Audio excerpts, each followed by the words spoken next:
Mitra bisnis selama pandemi, dana nasabah di perbankan meningkat cukup signifikan.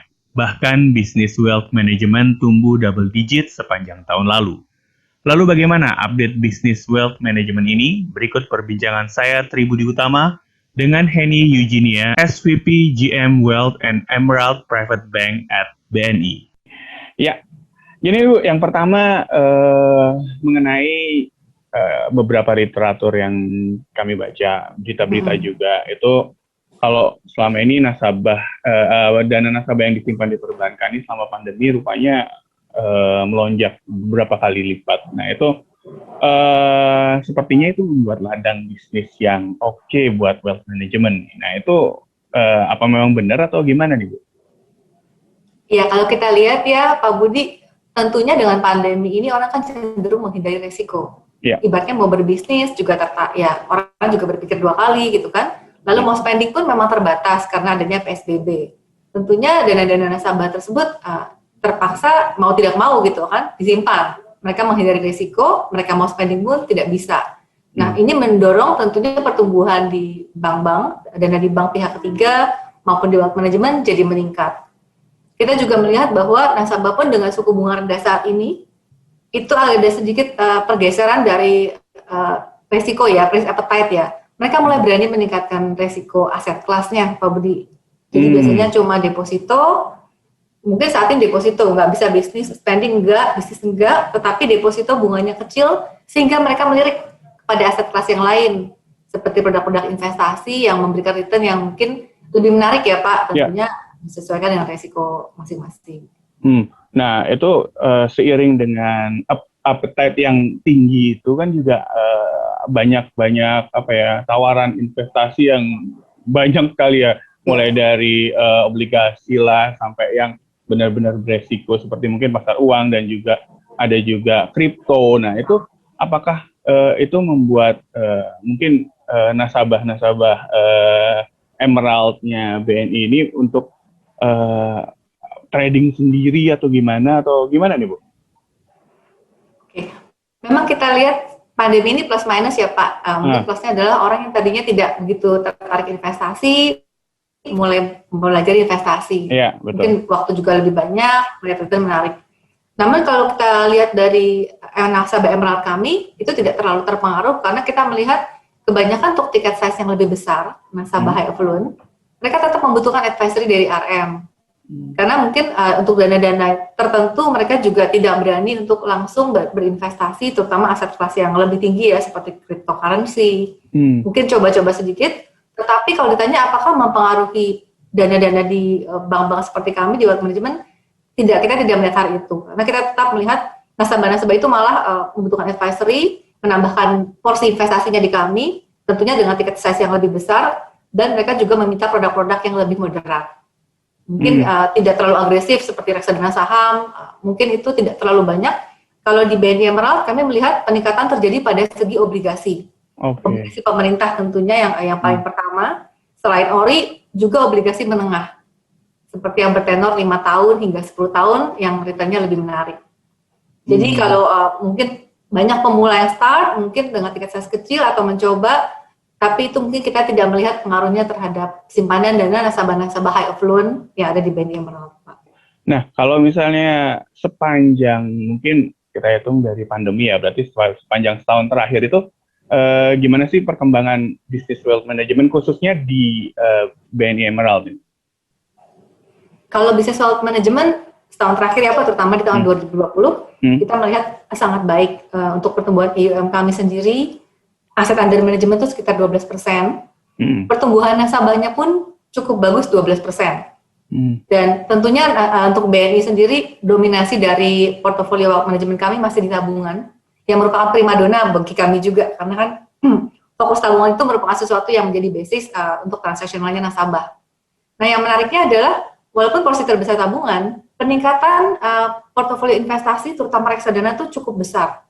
Tahun kemarin 38%.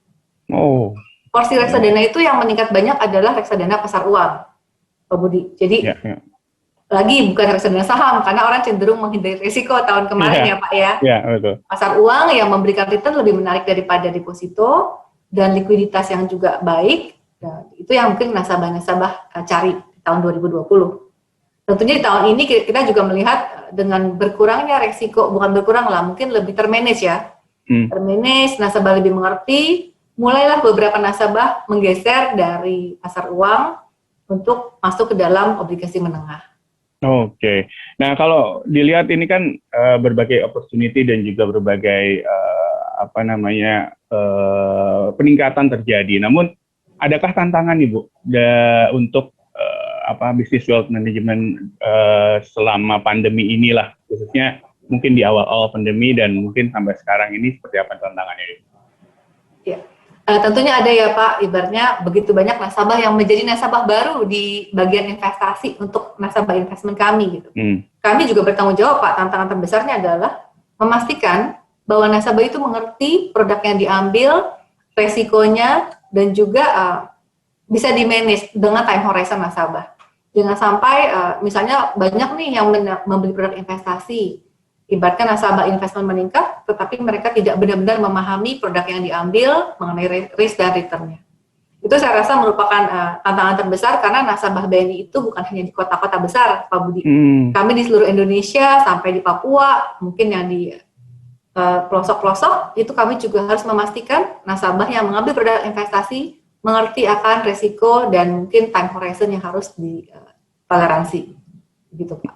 Nah, kalau untuk memberikan pengertian dan juga edukasi ini kan pasti selain sulit karena memang kita nggak tahu tipe orang, tapi juga mungkin pandemi ini kan agak susah untuk ketemu ya, atau gimana nih Bu? Jadi apakah menyikapinya gimana nih RM-nya nih Bu? Ya, betul banget Pak. Di awal pandemi itu merupakan suatu tantangan ya. Cuman dengan berjalannya waktu rasanya orang otomatis berubah pattern-nya. Jadi yang nasabah biasanya untuk diskusi portofolio itu face to face, sekarang Zoom itu udah menjadi part of life lah Pak, Zoom itu. Ya, betul. Terus juga BNI juga nggak mau ketinggalan ya, kita menambahkan fitur-fitur di mobile banking sehingga nasabah bisa mereview portfolio investasinya di mobile banking. 3 klik view, terlihatlah holding nasabah di mobile banking itu apa aja, obligasi, reksadana gitu. Dan juga kita juga melihat kebutuhan untuk bertransaksi. Sehingga di mobile banking kami tahun kemarin sudah bisa dilengkapi dengan fitur beli reksadana dan jual reksadana. Beli untuk top up. Karena pembelian pertama tetap harus dilakukan secara face to face ya Pak Budi. Oh, oke. Jadi memang untuk berikutnya baru yang bisa dilakukan melalui mobile banking ya Bu ya. Nah, kalau misalnya kita lihat nih, sekarang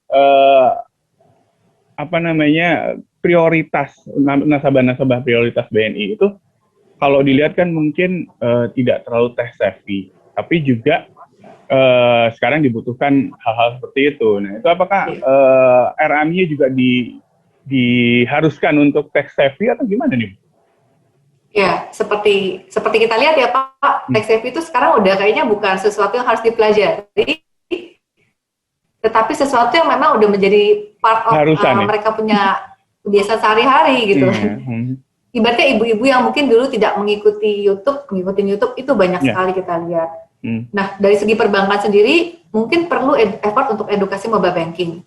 Belum sebuah nasabah yang kita bilang yang quote unquote yang berumur senior klien kami dan dengan dana yang besar mungkin belum semuanya terbiasa dengan mobile banking. Tetapi kalau kita lihat dari aktivasi mobile banking kami itu naik 60% Pak di tahun 2020.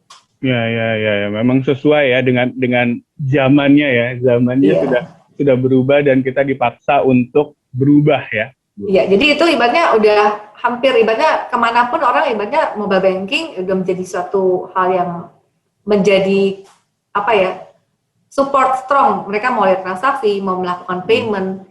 Mungkin benar Pak, ada beberapa tetap yang mungkin 10%, 20% yang tidak bisa berpindah ke digital karena faktor usia dan mungkin juga ketidaknyamanan ya. Tetapi majority kita lihat itu sangat banyak shifting ke mobile. Mitra Bisnis, perbincangan saya dan Henny Eugenia, SVP GM Wealth and Emerald Private Bank at BNI akan kami lanjutkan setelah beberapa pesan berikut ini.